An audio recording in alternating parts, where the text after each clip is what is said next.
السلام علیکم ویورز، میں ہوں بحریہ کا دوست اور یہ ہیں ہمارے بحریہ کے دوست. السلام علیکم ویورز، میں ہوں آپ کا ہوسٹ بحریہ کا دوست.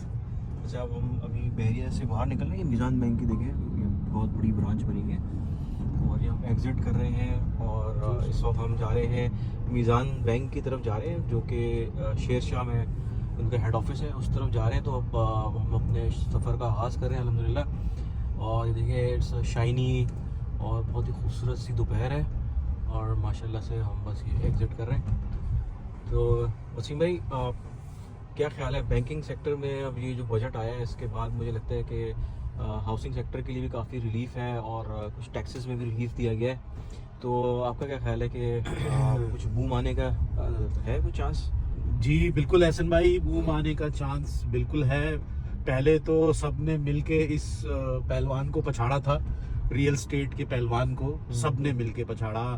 وہ پولیٹیکل پارٹیز ہوں، وہ اسٹیبلشمنٹ ہو، وہ بزنس مین کمیونٹی ہو، سب کو تکلیف تھی کہ جو ہاؤسنگ اور ریئل اسٹیٹ جو چل رہا ہے وہ اتنا اچھا کیوں چل رہا ہے. پھر جب ایک دم سے ٹھپ ہوا، انفارچونیٹلی عمران خان کی حکومت جب گئی اور اس کے بعد بالکل جو ہے وہ ریئل اسٹیٹ سیکٹر بیٹھ گیا اور گلف کی طرف ساری توجہ ہو گئی، دبئی کی طرف. تو پھر سب کو خیال آیا کہ نہیں یار، ریئل اسٹیٹ تو بہت اچھا تھا اور اس سے کم از کم اکانومی چل رہی تھی. تو اب اس وقت سے لے کے آج تک کوئی 2.5-3 سال ہو گئے حسن بھائی، اور سب مل کے زور لگا رہے ہیں اور وہ کوئی بھی ادارہ ہو کہ جو ہے وہ ریئل اسٹیٹ کسی طریقے سے چل جائے. اور انشاءاللہ ریئل اسٹیٹ چلے گا، لیکن گاڑی کے چاروں پہیے جب آپ چلاتے ہیں نا حسن بھائی تو تب چلتی ہے گاڑی. بالکل. ابھی اس وقت کوشش یہ ہو رہی ہے کہ 2 پہیے چلا دیے جائیں اور اس پہ گاڑی بھاگنا شروع ہو جائے. رینگ تو سکتی ہے، آپ کھینچ تو سکتے ہیں اس کو، لیکن وہ گاڑی بھاگ نہیں سکتی. آپ ان 2 پہیوں سے مثال جو ہے نا وہ آپ کے لیے ایک بحریہ ٹاؤن ہے جس کو آپ نے جکڑ کے رکھا ہوا ہے. تو بھائی اس کو چھوڑنا پڑے گا، ٹھیک ہے. اور وہ چلے گا تو ڈی ایچ اے بھی چلے گا، پھر عسکریز بھی چلیں گے اور باقی کا ہائی وے بھی چلے گا، اور پھر سارے گارڈن اور سارے جتنے بھی آپ کی جو انویسٹمنٹ کمپنیز ہیں ان کی ہاؤسنگ سوسائٹی جنہوں نے ملک ریاض کو دیکھ کے اور سب نے سیکھا ہے ماشاءاللہ سے، اور اب وہ بینکنگ سے، انویسٹمنٹ بینکنگ سے نکل کے ریئل اسٹیٹ اور ہاؤسنگ کی طرف آگے ہیں بہت سارے، جس میں عارف حبیب ہے، اے کے ڈی ہے. تو بھائی یہ سب تب چلیں گے جب آپ ان کو چھوڑیں گے. اچھا وسیم بھائی، آپ نے ایک بات دبئی کی جو کی نا، اس میں مجھے بڑا افسوس ہوا ایک دم سے کہ یار ہم پاکستانی نے بلینز آف ڈالرز ہم وہاں باہر لے کے گئے ہیں. دبئی کی اکانومی کو ہم نے بوم کیا اور ہم اپنے ملک میں وہ پیسہ نہیں لگا رہے، اپنی اکانومی کو بوم نہیں کر رہے ہیں، دوسروں کی اکانومی کو ہم بوم کر رہے ہیں جا کے. اور دس از دا رائٹ ٹائم کہ آپ اپنا پیسہ واپس لائیں، پاکستان میں لگائیں.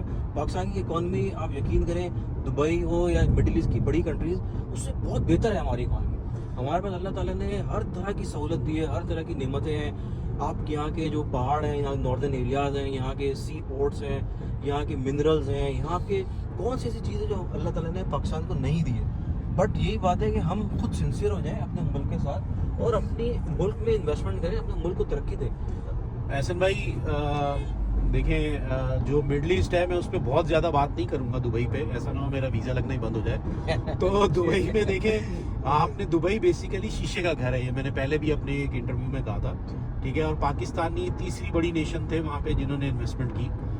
اور لیکن میں آپ کو یہ بتاؤں کہ جو پاکستان کی اکانومی ہے نا وہ شاید اتنی ریپڈلی گرو نہیں کی ہوگی جتنی دبئی وغیرہ کی کرتی ہے.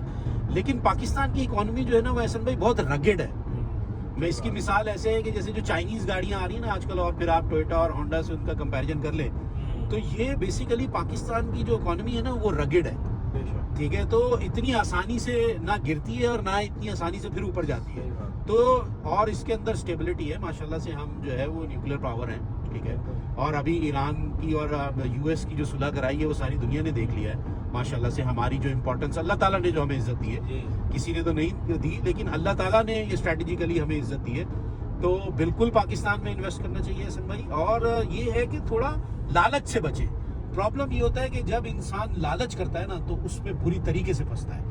میں یقین کریں حسن بھائی، بہت سارے ایسے لوگ ہیں جن کو بہت سارے مشورے دیتے ہیں لیکن وہ چند پیسوں کی لالچ میں جو ہے نا وہ اپنا سارا کا سارا اس میں جا کے ڈبو دیتے اور پھر 6 مہینے بعد سال بعد آگے کہتے ہیں یار وہ آپ نے تو ہمیں منع کیا تھا لیکن اب ہم سے یہ کام ہو گیا, اب اس کا کوئی حل بتائیں. تو ہم پھر بھی بتاتے ہیں حسن بھائی. تو میرا خیال ہے ویڈیو بہت لمبی ہوگی. پاکستان کی اکانومی ماشاءاللہ سے ینگسٹ پاپولیشن ہے, 25 کروڑ کی عوام ہے, مطلب آپ بالکل صحیح کہہ رہے ہیں, رگڈ اکانومی ہے یہ, اور یہ آٹو پہ چلتی ہے. بالکل اللہ توکل, اللہ توکل. اللہ تعالیٰ تو اس کو کوئی نہیں گرا, جس کو اللہ چلائے اس کو کون گرا سکتا ہے بھائی. Thank you so much. Channel کو سبسکرائب ضرور کرنا ہے بھائی. ہماری جو ہے وہ 90% جو ویورشپ ہے وہ نان سبسکرائبرز ہیں, تو یہ بڑی ایک امیزنگ سی بات ہے. تو آپ لوگوں نے چینل کو ضرور سبسکرائب کرنا ہے تاکہ آپ کو اس طرح کی انفارمیٹو ویڈیوز ملتی رہیں. دیکھتے رہیے بحریہ کا دوست. اللہ حافظ. بحریہ کا دوست. اللہ حافظ.